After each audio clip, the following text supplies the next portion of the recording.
All right, I just hit go live. Here we go. The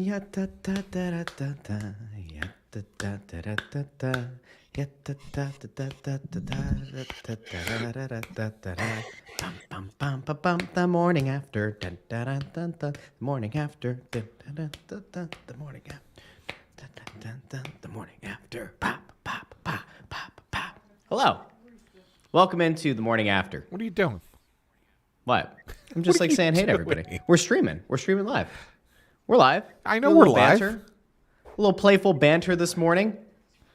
The comments are already on fire over on YouTube.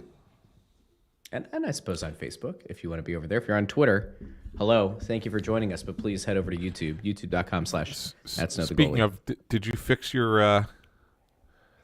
Did you fix the tweet or did you just say screw it? I did. I reissued it. Okay, just making sure. I did. Hello to everybody out there. We have a lot to get into today. The Flyers won last night. We have sad news though. Sad news here. I guess we could talk about this on the show, but the passing of Roman Czechmonik at 52. Who we were just talking about yesterday. We were. Bundy. I didn't. Guys, I heard about this like 2 minutes ago. Yeah. Like from Russ. I didn't even know. Like, yeah. Wow. I don't. R.I.P. Like, God, that's so young. No matter what it was or what happened, 52 years old. Yeah. Man, makes you realize, every day how precious life is, And Yep. And he's still, I know he was an odd duck and he was as a player and everything, but there was some funny moments with him too, and he was still a teammate and still a Flyer, and that's just really, really sad to hear. Really sad stuff. Bundy, if you have a story that you could tell about him, we'll tell it when we hit the actual go live here. And we'll put the part in the podcast feed. So if you have a funny story, by all means, you can share it today. Yeah, think of some. Yeah.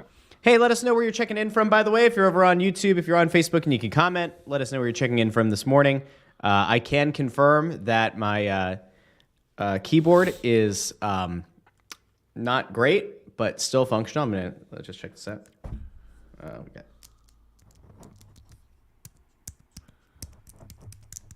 Yeah, those are the sounds that we heard yesterday when you were wiping it and cursing us in between under your breath. A little crunchy key there. Not great. Not ideal. All right. Let's get to the show. Flyers won last night. Bill Meltzer's MVP scored 2 goals. We're going to get into it. Here we go, friends. The hype is real. Welcome in. And go.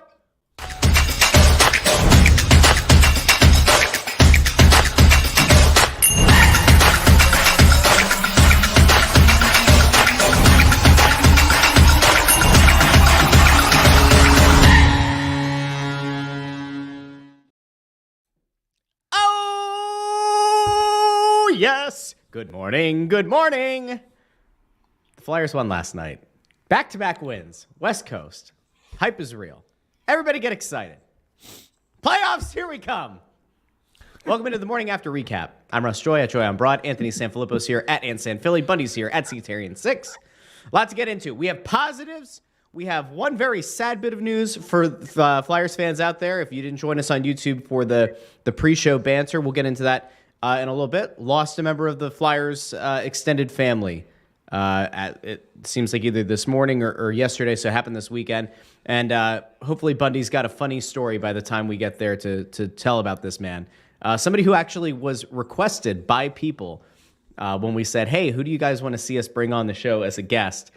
A bunch of people requested this guy. So hopefully Bundy's got a good story queued up for that. But before we get into that bit of sad news, let's start off on a positive note here. The Flyers won last night. It was a big game for Bill Meltzer. It was a big game for Morgan Frost. Let's get into it. The Flyers won 4-2. Anthony, let me go to you first. Is this redemption? Is Bill Meltzer this morning listening to the song "Vindicated" by Dashboard Confessional? Here's what I'm going to start with. I'm going to start. See, here's what I'm going to start with, because this just goes to show that you're the sensationalist on the show, and I'm the pragmatist on this show. because you're going to sit here and you're going to focus on the fact that Morgan Frost scored 2 goals, and oh my God, this is all the guy we've only been talking about all season long, and him and Torts, they don't like each other, and this and that, and he gets 2 goals. Go back and look at those 2 goals. The first goal was pure dumb luck, right? Throwing a pass out from behind. Already. No, I'm not. I'm going to get to a point. He throws it out from behind the net, bounces off a Kings player's skate, and then goes in. The second goal, I thought, was a very strong goal by Morgan Frost. Gets in front of the net, goes to an area that he doesn't get to, which is why Torts doesn't particularly like his style of game, and gets a goal on a deflection on a shot by Nick Seeler. I thought he had a really good game. That's fine. But is that the story of the game yesterday? Or is the story of the game that Carter Hart was sick again and Cal Petersen comes into the game and you're thinking, oh, my God, this guy got torched last time they played the Kings. He stinks. Goes out and has a hell of a game in net. That's the story of the game. That's what we should be leading with. I think we could talk about Morgan Frost. But, I mean, let's not jump all over the sensationalist storyline just because there's a thing with him and Torts, and then you got Bill Meltzer and everything else. The story of this game is the Flyers got really good goaltending from Cal Petersen, and that's the difference between them, coming away with 4 points on this 3-game trip to California. I think that we would be burying the lead if we don't give props to the goaltending from last night. Who picked the Flyers last night? That would be you, Bundy. Congratulations. Bundy. Although I guarantee you were regretting it when you saw the I didn't even know Hart was in when I picked it. I hadn't done like a follow-up. I didn't care who was playing. I thought the Flyers were going to win last night on a revenge game. It was too. I'm not bullshitting. I hear you. I know the games were just too close together that I thought from the loss last week, and I thought the Flyers had momentum coming off Anaheim. Listen, there was parts of that game in Anaheim where they got, they were dancing around their own zone. But, it's funny. L.A. looked like that team, too, last night. Yeah. And Morgan Frost. All right, first of all, I know what Meltzer, we talk about Meltzer, and we love Meltzer. He's a friend of the show. He's Great guy. He's a personal friend. Yeah. His thinking is a lot like mine, is that, okay, so a puck went in off someone's skate, right? And that's kind of a play, but the puck still went in, right? And they're short. They've been a team that struggled for offense a lot. And I think that when I look at a team like this, they need a lot of good things to happen to them, and they need small things to happen to them to have success. And Morgan Frost, as I've been a fan, maybe not quite, to Bill's liking, but I believe that in a league that doesn't have enough skill, that you need to find every bit of it you have, even if it's not to the coach's liking. He had 2 goals last night. He had an assist the night before. Yeah. I really felt like it was like if he didn't have a good first 2 games of the year, he was going in the doghouse because, Anthony, we knew he was going in the doghouse. Right. He was going in August, whether he fucking liked it or not. And I think that's a part that we have to get accustomed to. He has to be at the top of his game every single night for the coach to probably keep him in the lineup. And that's wrong. We had to do just the had Bob. to make sure we got that in there. I forgot about it. But that's what I'm saying to you guys. I think, that was good that he got 2 goals. And we said, if we put him in San Jose, maybe he gets lucky. But you know what? Congratulations to Morgan Frost, right? Because the adage is he doesn't play good against good teams. Well, what was that last night? That was a good team. He played well. He played really well last night. He absolutely played well. Big, strong, heavy team, and he got 2 goals in the game, and one of them was a game winner. And so you know what I'm going to say right now, and I'll finish up. Good job, Torts. You got your guy going. You got your guy going. And you know what? Good job, Morgan Frost, because you proved your fucking coach was wrong. And that's the way this marriage is supposed to work. That's how it's supposed to go. Oh, the coach benches a player if it was really worthy of benching the guy for the right reasons. And so what the player did exactly what you're supposed to do. Go shove it up your coach's ass for being a prick. And that's exactly in plain English what hockey players say in the locker room. That lingo right there. And Bundy, I'm glad you said it. I'm glad you said that because I have a story that's going to be posted on Crossing Broad as soon as this show is over. So I have to put a photo in, and I got to do that work. I can't do that at the same time I'm doing this. But that's exactly what I wrote. I basically wrote, guess what? Torts did what he had to do to get this guy going. Now, does it last? We don't know. We'll see. Now, did he go too far? I think that it's possible that he went a little far. For sure. With it, yeah, right? But at the same time, maybe that's the kind of thing that Morgan needs. Maybe he's that kind of player. Maybe you need to understand. So a lot of times, what we don't think about coaching is how you manage people, right? How you manage humans. And sometimes maybe he realizes that Morgan's the kind of kid that needs to sometimes be pushed to that brink to finally play that kind of game. Maybe. I don't have any insight into that to say that that's exactly what it is, because Torts does not share that information with people. But I think that that's possible that that's what he was doing.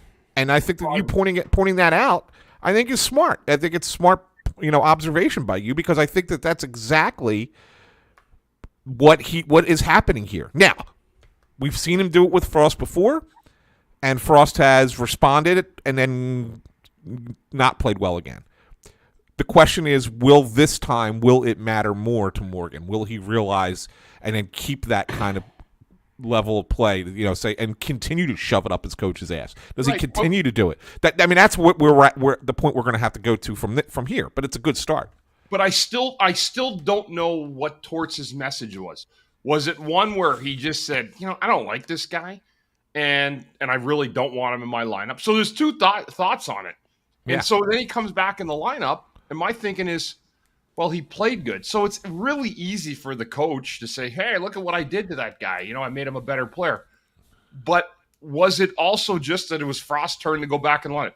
My issue with the whole thing has been the spirit of fairness. And none of this has been fair at all to the player, because there's been other guys that should have been out of the lineup as much as Morgan Frost warranted being out of the lineup in the coach's mind. There's a lot of people. You don't have to be the head coach to know it. I played this game a long time too, and I know how players are handled, and I'm just not sure what the intentions were for this. He sucked the first two games. Yeah. But let me ask you this then. Let me ask you this from this perspective then, Bundy, as someone who's been in these battles for years and years. Like, you were in those locker rooms, maybe more than anybody else. When you get a team of hard workers and characters like this Flyers team is, and there's no question. Todd McClellan called them, even after a 5-0 win in Philly last week. I was standing there talking to McClellan, and he called it a character team. Okay, so there is a belief that that this is a team that is buying in.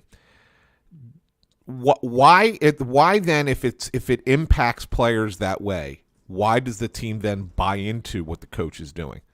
Like, if they all hate him so much, wouldn't they be more unwilling? Or does that at that level, does that what drives you to be a prove them wrong kind of player all the time? Yeah, I don't think it's a matter of the players hating him. I think there's one situation that we're looking at. So Torts is a guy where you're going to have guys that really like him and guys that really hate him. Like, there's no in between. I don't need to be a psychologist to figure that out. Right. So I think the one thing with a guy like that is, so this is another part of it. And I never believed in this theory per se, but when Hitchcock won in Dallas, right, there was an old theory that went around the league that he made his players fucking hate him so much that they played in spite of him.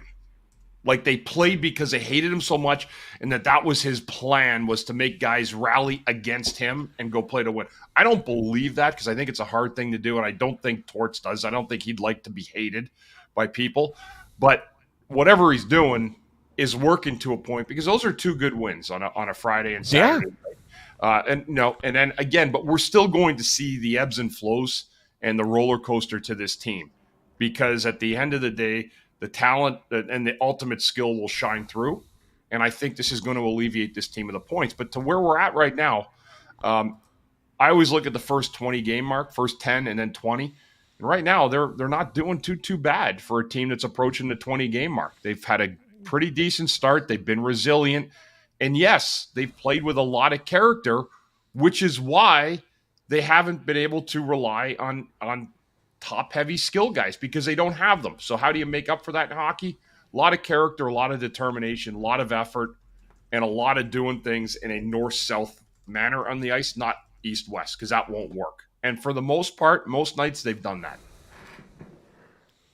No, and I think you're spot on with that. And look, I think I've said before, we didn't do our official 20 game predictions, but I think I said at the beginning of this whole thing, I expected them to be around 500 at the 20 game mark, right around 500, right? I mean, that's kind of where I thought they would be. I think the schedule gets a little bit hard in the second half for them, and then fine, we'll figure it out, at that point and see where we're at.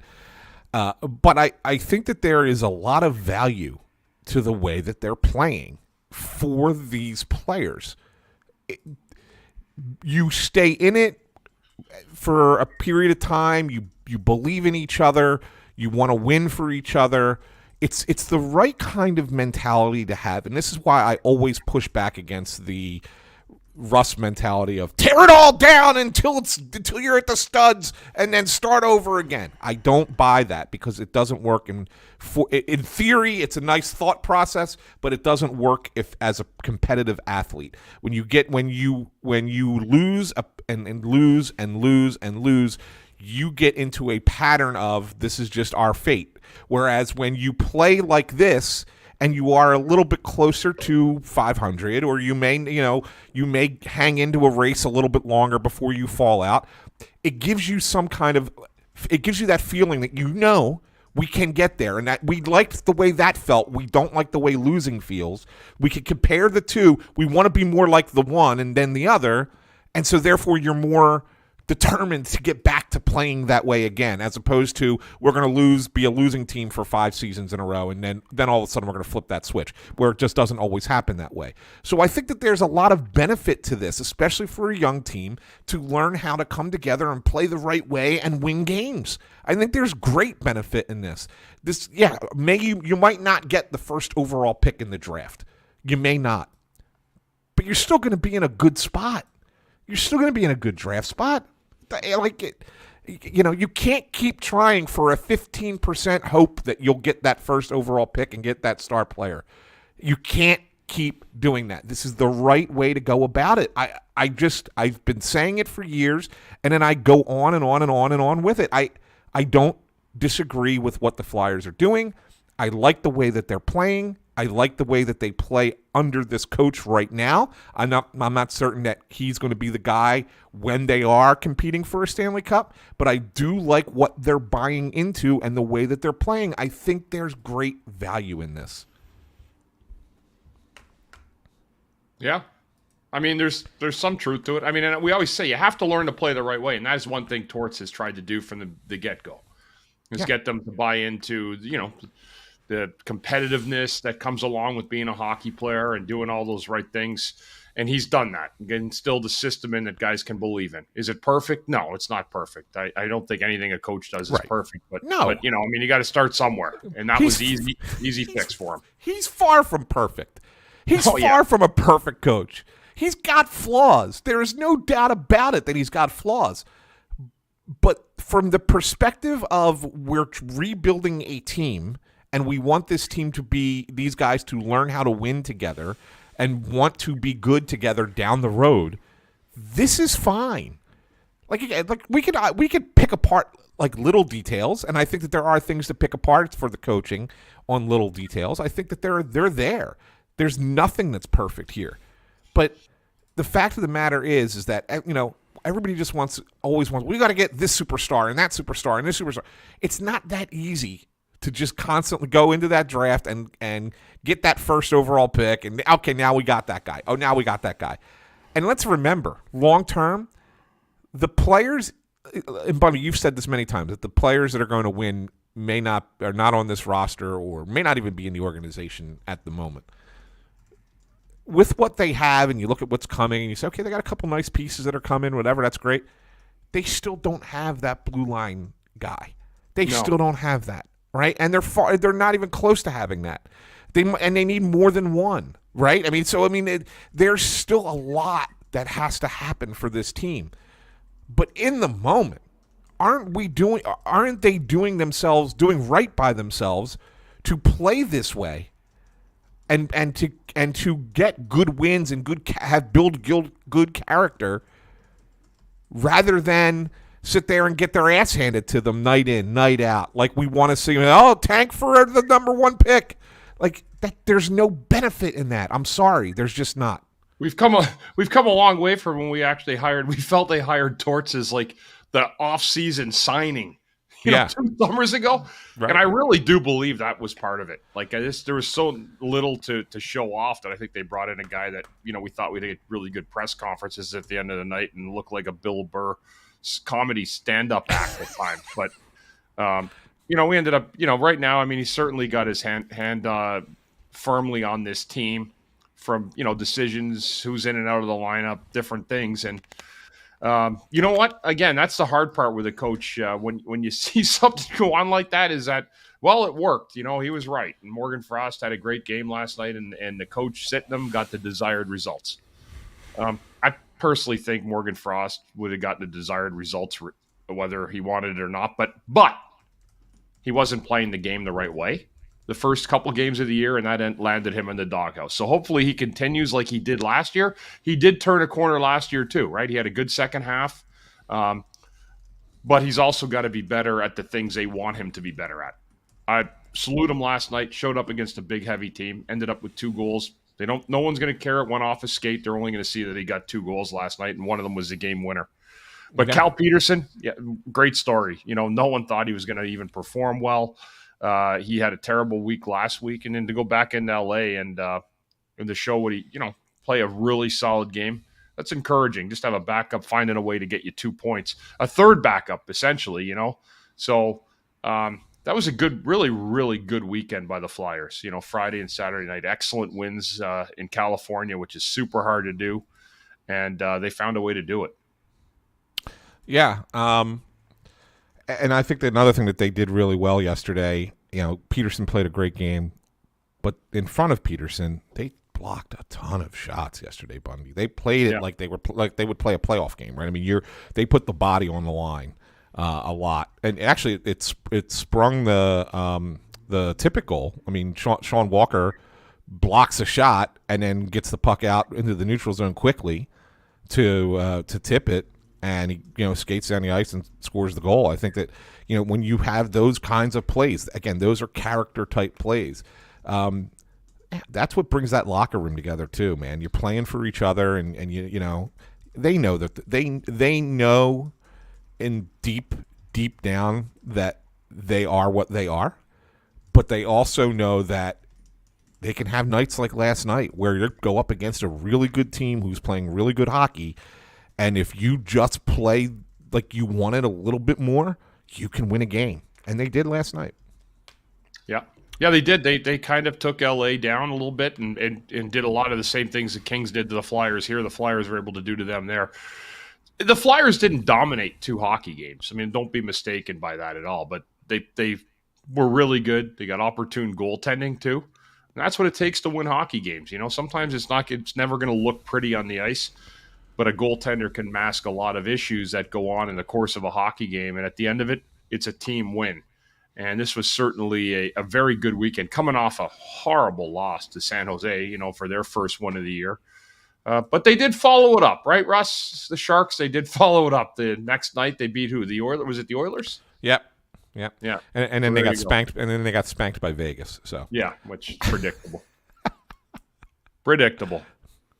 Russ, you've been kind of quiet over there. You all right? You good? How's your little coffee warmer there, Russ? Got that thing up there, great. Rusty boy? Coffee warmer is great. I lifted the screen high so it wouldn't get knocked over again. Get a new keyboard yesterday? I find myself living in this world where, like, Ant is absolutely a victim of the moment. And so, like, the Flyers win 2 games that they don't dominate, but they walk away with the win. And everything's rainbows and smiles, and Ant's vindicated, and, like, you know, they're learning how to win, and they're not that far away and getting a top pick, yada, yada, yada. And I still sit here in the same place that I've been for 2 years now saying, team still needs top-end talent. This is fine. You can go and win these games, and I don't want to poo-poo on anybody who, like, feels great about beating the Kings last night. It's a nice win. Cal Petersen, very impressive in that game. Otherwise, has not been impressive. Morgan Frost had a great game. Do I think this has anything to do with John Tortorella sitting him and embarrassing him for as many games as he scratched him? Not at all. I don't think that this is the case at all. I would even assume that if Frost plays 2 more games and doesn't play particularly well, that he'll find himself back out of the lineup. I think you can only play the mind game so many times before it falls on deaf ears. And again, I still don't think that this coach is the guy who's going to lead the team when they're ready to contend. So like, I just fundamentally, I don't agree with the thought process that you should have a coach in place who the players are either playing in spite of or are playing to shove it up the coach's ass, as you said, when the whole thing right now is supposed to be about learning how to win, building the culture, all that. I would rather see that come through somebody being positive and uplifting to those guys and try to unlock their potential. Oh, yes. Than to play the mind games. Let's be happy go lucky. Let's give everybody, their flowers every day. Oh, you guys are fantastic. You guys are great. You're great guys. I like when you take it to the extreme. Dude, this is your problem. This is a professional sport, man. This is the best. I said to you the other day. See, this is the thing. It's so bad. This is what you do. This is what you do. What do you want? Explain to me. Explain to our viewers, Where's our listeners. The guy who complains when I talk over you? Where's he at today? Because I'm giving it back to you. I'm going to let you talk. I'm going to turn off my mic in a second. You have explain to everybody what you want. Explain to everyone what you want. Here's what he wants right here. Here's what he wants. You know what? No, but I will tell you that there were more players that were developed into other NBA caliber role players with Brett Brown than there were following. So I don't know. Like I don't want that. I don't think that works in hockey. So like I don't want to. I don't want. What do you want? I told you the last time. I told you what kind of coach I think is better for it. I think that somebody who's built in like the Scott Gordon mentality is probably better for this generation of player. And he doesn't have to be the coach when you flip. Huh? Let's get Scotty Bowman in here. No, I'm just like, that's just where I'm at. Like, I think that that's a better way to go about it, about building those guys up. And if that coach doesn't, get the results and you decide that, hey, we're ready to flip the switch in 3 years and you want to bring in a proven coach, you want to bring in the Vigneault who's going to push it to the moon. You're 3 years away from being 3 years away from being 3 years away. Or you want to put in the John Tortorella who's supposed to put the team over the top, then that's the time to do it. I just don't think that now's the time. That's it. You could argue that I don't have a problem with you arguing that this isn't the right time for Tortorella. What I have a problem with you arguing for a while now. But what I have a problem with you arguing is we need a coach to build these kids up. No, we don't need a coach to build these kids up, to tell them that how great they're going to be. That's not what I said. But that's what you want. No, because you live in this like bullshit world where it's like you can uplift a player, like you can actively not play these kind of mind games with a player and still get them to be successful.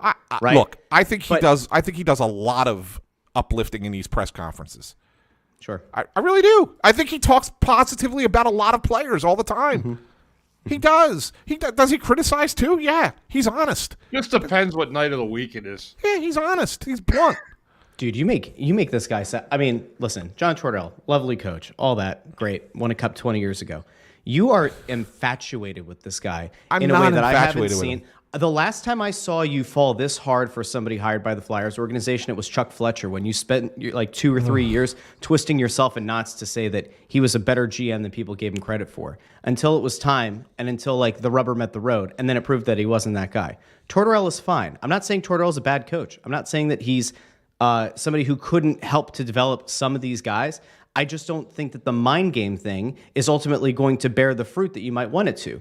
Is this a positive sign? Is them going out and winning back-to-back games a positive sign? Absolutely, it's fine. But they don't have the skill. They are going to lose a lot of games. I want to see what happens when this team does hit that 6-game skid, that 7-game skid. Then I want to see how they may not hit one this year. And if they don't, that's great for them. But if they do, I want to see how Tortorella responds then. Because that to me is a better sign of what we could be looking at. That's my problem. Like, that's my issue right now. I just want to see how that's going to play out. Because I don't think that Morgan Frost, again, is an 80-point player. I do think that Morgan Frost probably deserves to be in this lineup, or at least has deserved to be in this lineup far more than he has been. And I think that this was not a masterful stroke of coaching genius. I genuinely think that there's an issue between this player and coach, and that this coach, for whatever reason, has to have his guys in the doghouse. He picked Frost. I don't want to see one of the guys who you think potentially could be a building block or somebody who might get you something in a trade to then all of a sudden be the guy in the doghouse. Pick a vet who's been in this league for 10 years. Pick that guy. Put him in the doghouse. If that's what you have to do, if that's safe to make the example. Don't play mind games, but just play mind games with other guys. Do it with the vets who have no value to you long term. What are you saying? I was just very clear about what I was saying. Like coaches coach, man. Like coaches coach. Players are players. Coaches are coaches. Players respond to coaches in different ways. Coaches treat players differently. All players differently. In every sport, everywhere you go. This is what it is. It's how it's done. There's coaches that come in too. Like I really feel like at a lot of the younger guys that were small, like I felt Vigneault was useless here. Like when I look at some of the Chuck hires, like he was completely fucking useless. I don't think he came here to coach, sip martinis, and cash a $5 million a year paycheck for 5 years. That's one of the biggest clown contracts I've ever seen in sports, let alone coaching.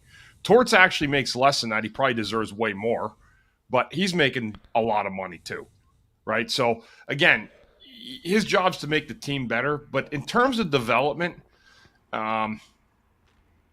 it's tough. I really feel those guys that were here with Vigneault, I think they lost a lot of development years too. Like I don't think a whole lot was going on then. And so you kind of got to reclaim it a little bit. Torts has got a unique job here because listen, he's not a rebuilder. I don't think he'd want to get put in the spot with a rebuild. So how do you get a guy involved, with a rebuild? You got to overpay him. Or you give him a little bit more personnel control than a coach might have. I don't know what he has worked into his contract, Russ, but again, like he clearly has carte blanche to do whatever he wants. That's pretty evident. And he's been, for the most part this year, pretty patient. Like he said good things about guys at the end of games. He's deferred a lot when he hasn't seen guys, like the Cam York bad game last week. He said you have to ask him about his night. But do I believe, Russ, when you said if they go 6 or 7 deep on a losing streak that he loses it? Absolutely. Yeah, but he'll lose it. He'll lose it on the whole team. Like he won't single-handedly point one player out and say this guy sucks and we're losing 7 in a row. He'll put that all on the whole group. Well, sure. At that point. Yeah, right? I'm not saying that. I don't expect him to publicly eviscerate a player. If I said that, then that wasn't what I meant. I think what I mean is if they go on a skid, I want to see what he does in terms of his personnel decisions. And like, do we see, like Bobby Brink comes out of the lineup, right? That's fine. Like, I think it was deserved. And it was probably deserved. Yeah. If Tyson Forster 2 or 3 games ago had come out of the lineup, we would have said, hey, that's deserved. And that's where you say, all right, go sit up in the box, watch the game. Comes back to the Bundy principle that like he's talked about for 2.5 years with us. Like there's a lot of value to that. And especially with a young player, there's value to that. But having a guy sit 5, 6, 7 games when, again, they're supposed to be somebody that you think has some kind of value either to your team short-term, long-term, or on the trade market, sitting that guy for 6 or 7 games doesn't make sense. So it's just where I'm at. Like I do want to see this team do well. Nobody likes to go down and cover a shitty team. This team can be woefully under-talented relative to some of the teams that are going to come into Wells Fargo Center, but you want to see them compete. Like I think that macro view, they have done a good job of playing a brand of hockey that is enjoyable to watch and doesn't feel like it's a waste of your money if you go down. And doesn't feel like a waste of your time if you turn on the TV, right? I think that ultimately, if we're all going to agree on something, it should be that. Like, if that's the thing that Tortorella has brought to town, that's a good thing because we sat through multiple years of this team just being dog shit to watch. So that's fine. And that's totally fine. You're not wrong with that. Let me throw it to you this way then. Let's continue looking at the Morgan Frost situation. And Bundy, I'll throw it to you first, and Russ, you can chime in on this as well. Thank you for permission. Well, I mean, I want to hear your opinion. I do. I just want to hear your opinion. You guys are like twin brothers from different mothers. So, when you have when you look at where Frost stands, right? I mean, one of the things that I think, what do you think the biggest criticism, if you're John Tortorella, like if you were, if we had him in a private room and he was talking to us and telling us what he didn't like. So I'll go to Bundy, I'll go to you first. What do you think would be the biggest criticism that he has of Morgan Frost as a player? That he doesn't go into the high traffic areas. Right.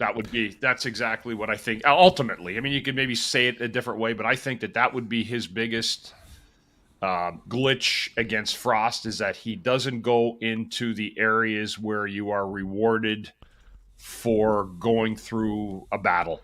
And you need a little bit of a belly to do that, right? You need a little bit of a stomach. That would be what I would say. So, and again, if I'm thinking he's saying it, then I'm thinking it too.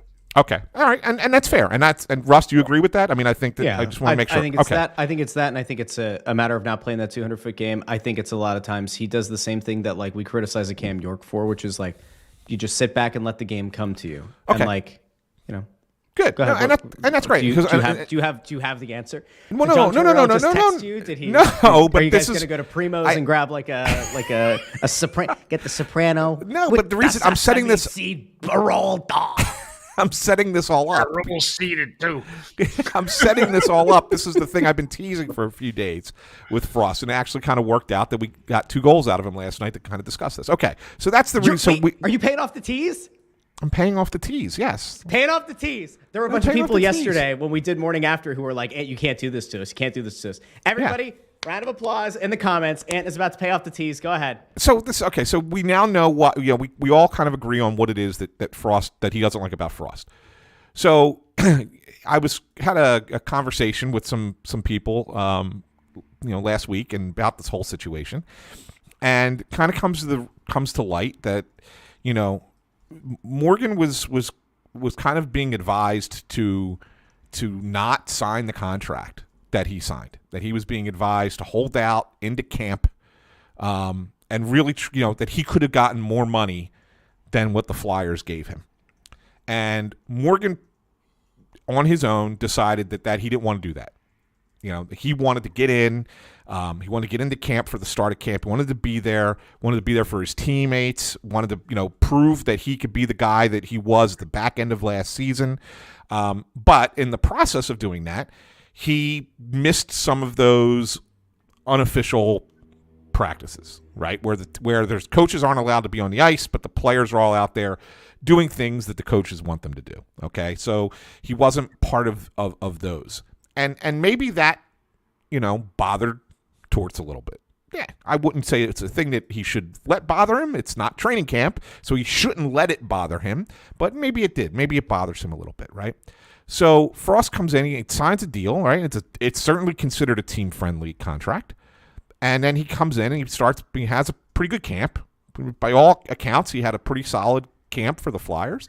And then, like Bundy said, comes out and he plays 2 shitty games to start the season. Wasn't alone, but other guys did as well. But he has 2 shitty games to start the season, and he gets benched. Okay, and then he's benched, and he has to sit for 6 games. And he's not happy about it. He's not happy he's missing all those games. But it's one of those things where maybe he kind of understands it because the team's playing pretty good hockey, and hey, you gotta wait to get back in because of that. Okay, fine. He's not happy, but okay, fine.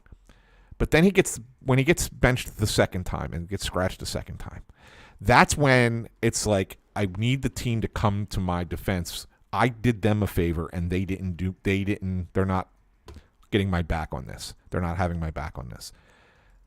When he comes back out of that, he's got to have that fire. He's got to have that belly that we just talked about, Bundy.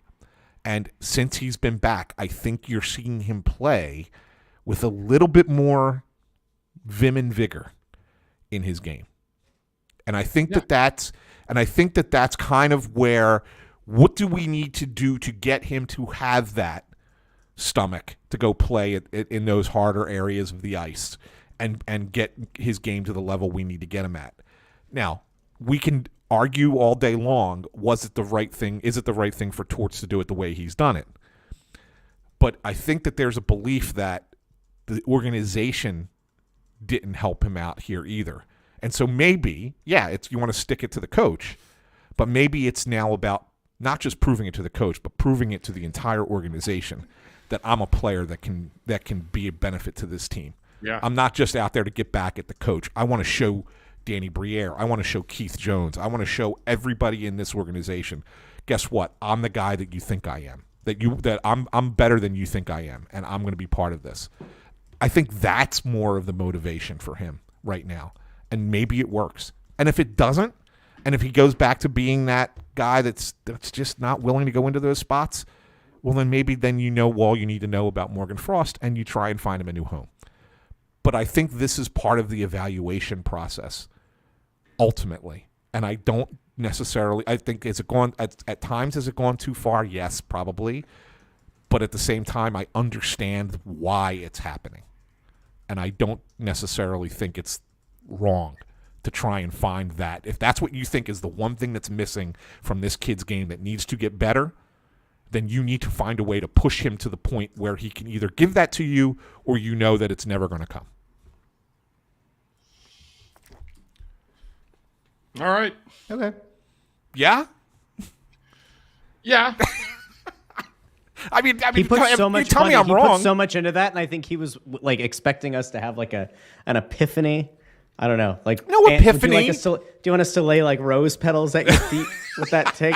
No, I don't want to. No, I just want to see. Does it make sense? Fan him, Like Bundy, King you fan him with King Joffrey Jopa, right? Yeah, From, Coming I'll to fan him America. with some palm. I'll fan him with some palm fronds. You feed Ant some grapes, all right? Just like let him lay there in his toga. He'll be so excited. Yeah. No, I think you might be right, but this is, I think, where you and I just like look at things differently. In that, like, I just don't think that like you should have had him sit out for so long to get that point through. Because one of two things is at play. Then one, I just questioned the coaching decision to sit him for so long. And two, if it really was going to take 6 games of being scratched in a row to unlock this, then I have a question about the player. Like that, like if it took 6 games worth of being scratched for him to like show what he had to show in practice or whatever it was that led towards putting him back in the lineup, then I would have more of a concern about the player himself. That like, why would it have taken you 6 games worth of time in practice for the coach to feel like he could put you back in? That to me would be, I guess, a little bit of a concern. Now look, if ultimately Frost takes off in a big way and he has a strong remainder of the season and there's 7/8 of a season to go, right? Then we can come back. I'll eat crow. I'll say Tortorella made like this brilliant tactical decision. I just don't think it's going to play out like that, but like maybe he will. And if he does, it could really behoove the player and the team, because whether it means that he's going to be part of this team going forward or it means that he's now raised his trade value and he can get you something back, all right, then cool. Like then you're in a pretty good position. Yeah, So. well, see, that's the thing. I don't disagree with you on this, Russ, because I think this is where we fall on the ladder of what Morgan Frost is. I think Bundy likes him more than me, and I think I do. Yeah, and that's fine. I mean, like, you know, I don't necessarily think we're going to get that full season Morgan Frost. I think that there's flashes of it. But what I'm interested to see is how he responds to this. Like, is this the thing that needed to get the fire in the belly? That's what I want to see.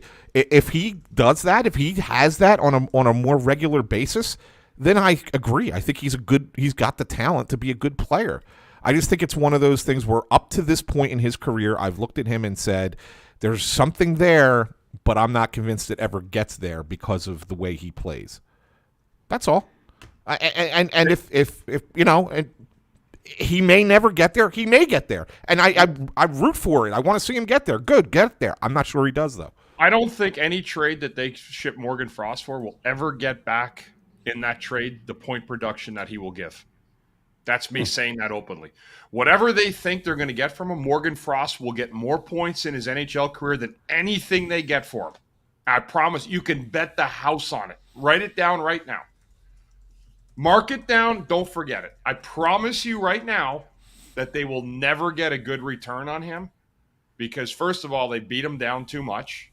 And the second thing is, I think he can play. I actually think this, maybe not. I don't have Bill Meltzer love for him, and I love Bill. But I have enough. Dude, I've seen enough players in this league that do nothing. Nothing. Yeah. And I'm telling you right now that there's a spot somewhere in this league, and wherever he goes, he will produce points. Maybe not 80 of them a year, but he's going to produce enough that he'll play in this league long enough. And whoever they try to trade him for will never, ever, ever get back the points that he was going to get. You may get a different type of player, but if we need another plumber, then you're making the wrong trade if you're thinking about getting a plumber back in return for Morgan Frost. I like it, Bundy. By the way, Russ, It's did you see this gutsy. one? It's a gutsy take. Did you see this comment, Russ? You That's a can good write it comment. down. I don't care. You mark Dan's a it deep down, thinker. Russ, I do write this it. all the time with my work. This one is my opinion. God help us when you're all on the same page. Yeah, I don't know. I don't know. Like, can a day ever come where we're all going to be on the same page? I think that there are certain things that I think there are things that the three of us agree on across the board. What they are, I don't know. But I'm pretty sure if we put all our heads Me and together, Anthony we are come up with a few. logically tied to the game, Russ, where you're a little bit of a numbskull, and that's okay. That's fine. We love you, and you do an amazing job kind of teeing us up, and we do value your opinion. I sit here and listen to it. And, Can we clip that? Yeah, but I think me and Anthony are just kind of a little bit around this a little longer, and we do have shared values and shared thoughts. Sometimes we differ, but yeah, you're doing a great job, Russ. Keep up the good work, kid. That's the day I stopped loving Bundy. What a sad day. All right. Everybody have a great Sunday. Now let's get to there's one other thing that we wanted to get to today. And it's sad. It's sad news. It came out just before we hit record. Roman Czechmonik, former Flyers goalie, also former Kings goalie, passed away this weekend. Bundy, I know that you had mentioned before we went live that Czechmonik was kind of his own guy, kind of an odd bird sometimes. What goalie isn't?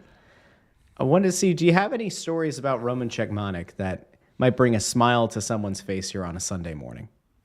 You know, he was just such a different guy. Like, he was living in his own world, even when he was over here. Not a bad guy, like never a bad guy, just different, you know. And when you bring a Euro goalie over back then that's had a lot of success, you know, and he had some crazy good numbers when he was here. I just felt like, you know, I don't know if he understood the whole NHL season and how it went, but I will say one thing: he is a character. Like, he was a character, and he was a pretty decent guy, you know. And when I say that, like, I mean, there was a language barrier, you know. When I say decent guy, we didn't get a chance to fully get to know him. Because of that. But, you know, however this went, I don't know what happened, but it's sad. Like, I'm the same age as me, you know, I'll be that same age next month. And he was a teammate. He had a good heart, a family. He was a different guy. Like, there was so many things that he did, I think, to push guys' buttons sometimes too, like in the wrong way. And there was always those crazy stories, but I don't want to focus on them right now. I just want to focus on the person and his family, and a guy that was one hell of a goalie when he was dialed in. I mean, he was unique. He was like a little bit like Dominic Hasek in his unorthodox style of stopping the puck. He was not a good puck mover or a stopper of the puck in terms of holding it for defensemen to wheel around the net, but far too young to go. And my heart and thoughts are with his family and friends. Really, really tough to see that. Yeah, I remember he was one of those guys who used to stop the puck with his head. Bundy, remember when he used to make those saves? We would throw his, just like hit it with his helmet. Yeah. Instead of, it was just weird. It was like, it was odd. Yeah. Yeah. He'd headbutt it in the corner, kind of, you know. One of the things was, we used to be like, I do remember one thing we used to tell him, like, dude, like, you never played baseball, did you? Because it was odd, because, you know, it's funny, like, a lot of the European goaltenders, they weren't known for having good glove hands. And a lot, like, it would kind of like turn their glove in or whatever. And a lot of people over here attributed that to not having a lot of baseball, or kids played baseball, both Canadians and Americans, as kids. And that makes sense a little bit, you know, and you're just the way, just that kind of hand-eye goes. But he was not known for that. And, but he was a character. He was a character, and he was funny. And he'd give me shit on the ice sometimes, go back and get a puck, and he'd be like, Bundy! You know, and I'd be yelling. He had those big loud voice and that unique mask. But you know, again, my thoughts are with his family. It's just awful. Do we know what happened, guys? Is there any? No, I haven't seen anything yet. Haven't seen anything yet. Yeah, that's sad. It's sad. I do. I mean, the thing that we always remember Bundy is, you know, when he flipped out at the bench in the playoffs. When he got, I think was it Hitch that pulled him? I think it was Hitch. Yeah. And he came over to the bench and started screaming. I think Brash was yelling back at him. Why do I think it was against New Jersey? I forget who it was against, but I thought maybe it wasn't the Devils. Maybe it was Buffalo. I forget who it was, but I just remember him like losing it on the ice, yelling at the team. But well, he pulled himself out against Buffalo. Like he came. He's like, yeah, and then they put Bush in, and he was no better. I mean, it was. It was in Buffalo. I think Czechmonik gave up 4 in the first, and then was that the 8-0 game? Yeah, it was awful. And then they put Boucher in, and he was just brutal too. But they had, and the whole team was. I mean, we were all just god awful. It was an elimination game. The one thing I'll tell you, it was so weird. When I remember once Czechmonik had said something. This is really, I don't know how I pulled this one, and he said something either to the media or he did something to someone on the ice. And Desjardins, who was the most professional players, we had practice the next day, and he said in warm-ups today, every shot high and hard on Czechmonik, which I'd never heard before. That was Desjardins, and he was the first guy to go, put it right off his mask, and Czechmonik realized pretty quick, wow, every puck is by my head. What's going on here? And it was something that he did or said to the media, and it was completely against the thought of the team or what we were trying to accomplish. That was interesting, but he was a different bird. There's no doubt about it. He had a couple of his buddies here, Radovan Somik, and who was the guy that he was bald? He looked like he was 50 when he was like 28. DePita. Oh, Yuri DePita. Yeah. Yes. Terrible. Yes. He looked like he was 50, but he did. Yeah. He already had the 4-goal game, and then he had the best player not in the NHL, and there was a reason he was not playing in the NHL right now. There was a reason he was not in the NHL. That's right. Anyway, all right, we're off on a tangent, Russ. What are we back? Okay, guys, I'm trying. It's good on a Sunday. I'm trying to give something a little bit, get some clarity here. Yeah. I did pregame radio last night, and I was told that the team was flying home after the game last night. Is that true, Anthony? I thought they were going to Vegas for 3 days. I don't know if somebody was trying to like kind of conceal something from me, but like, oh, the team's flying home right to Philly tonight, Bundy. What's that like? And I'm like, aren't they going to Vegas? And pretty sure like, they're. What are you talking about? It sure sounded like, you sounded like you knew the scoop. Yeah, no, Torts has talked about it already. Like they're going to Vegas. Gonna have to let the Flyers broadcast network know that they need to get their schedule in order. Yeah, well, I mean, he's on the trip. Brian Smith is on the trip. I do pregame. It sounded like it was news to him about going to Vegas. Yeah, maybe. Whoa, hold on. Was Brian the one who said it? Could that be? It looked like when I said it, they were like, we shouldn't have said that. I'm like, I don't care. Everybody, we talk. Are those guys traveling with the team? Because if so, are they trying to get a little cover? Were they saying that maybe they were going to go to San Jose Jason, for a few days, a few beach days? No, because so the week I got the schedule. They're not practicing. Obviously, not practicing today because of they played 2 nights in a row, and they're off again tomorrow. He gave them an off day tomorrow. They're in Vegas. I'm pretty sure they flew after the game last night. They flew to Vegas, and I think it's 3 days in Vegas, 2 days off. Pretty certain that that's what's happening. Off today, off tomorrow, and then Tuesday's game in Vegas. Set up by our new president. It said team bonding is called goaltending. You know what happens? I think every guy that goes into like management, they're like, "Oh, we got to do a team bonding." I think it's just a natural progression of what goes on.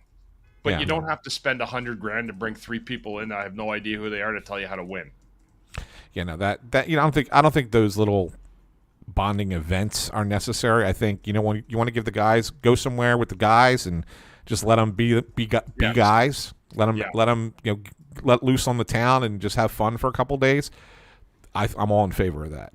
I did like it. I remember the one year where we were in Fort Lauderdale and they got down there early. And it was just like hanging out on the beach for 3 days, no practices, nothing, just kind of on the beach. I remember they tied Yoni Pitkin in. They had rented a hammock and on the beach, and Yoni was laying in the beach, and I guess he had fallen asleep, and they had tied him up inside the hammock so that when he woke up he couldn't get out, and then they left him there. Somebody mentioned Yanni Niinema to me the other day, and And all I can think, anytime I hear his name, is that he went to a Metallica concert on the day of a game when they had a free concert in the parking lot. What? They did. I swear to God. That's Somebody right. can find it. Yeah, there was a free concert, I think, that like somebody did in the parking lot at the Wells Fargo Center on a game day. It was like Thursday or something. And he decided like he loved the band. He was going to go to the concert in the afternoon and go play the game that night. And I thought it was fine, like whatever. But people were like just crazy about like, oh, you can't do that. That's incredible that he did that and whatever. Yeah, but that was right. all I remember when I hear Yanni Nienema. Yeah. Yeah, it was. I think it was Metallica too. If I'm not, I think you were right on with That's that. insane. Yeah. Look at that.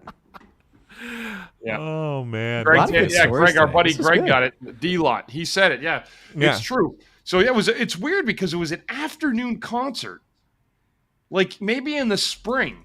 And it was, I don't know what they were doing, if they were promoting something, but that there'd be a day concert. It was bizarre. And I remember he went to it and it was just like, you made a thought like it was the worst thing ever. And it wasn't, but anyway. Yeah. All right, guys. Yep. I think it's probably about, we always say it's going to be 15 minutes, 20 minutes. Here we are. It's been almost an hour. Yeah. It's a beautiful Sunday. Everybody go enjoy themselves out there. The Eagles don't play today. Enjoy the bye week. Enjoy today. And if you haven't done so, go back and listen to the episode that we did on Friday of just the regular Snow the Goalie podcast. We talked about a whole lot of stuff. It's a show that's absolutely going back and worth listening to. If you're in the podcast feed, if you're watching on YouTube and you haven't done so, if your app only downloads the most recent episode, go find. It'll be now 2 episodes ago. And it has a beautiful name on it. It's great. Go listen to that show. We'll be back later this week with another morning after. So that'll be Thursday morning. We'll have a regular Snow the Goalie, probably one of the first days this week. And then we also have a press row show coming on Saturday and Sunday of next weekend as the Flyers take on the Golden Knights and the Blue Jackets. So for Ant, find him on Twitter at SanFilippo. For Bundy at Therien6. I'm Russ at Joy on Broad. Thank you so much for watching, maybe even listening to Snow the Goalie, the Only Flyers podcast. We'll be back a little bit later this week. Keep your eyes on social media, on your podcast feed, and of course, go to YouTube, ring the bell, subscribe to the channel so you never miss an episode. Have a great day, everybody. Stay safe. Have fun. We'll talk to you soon.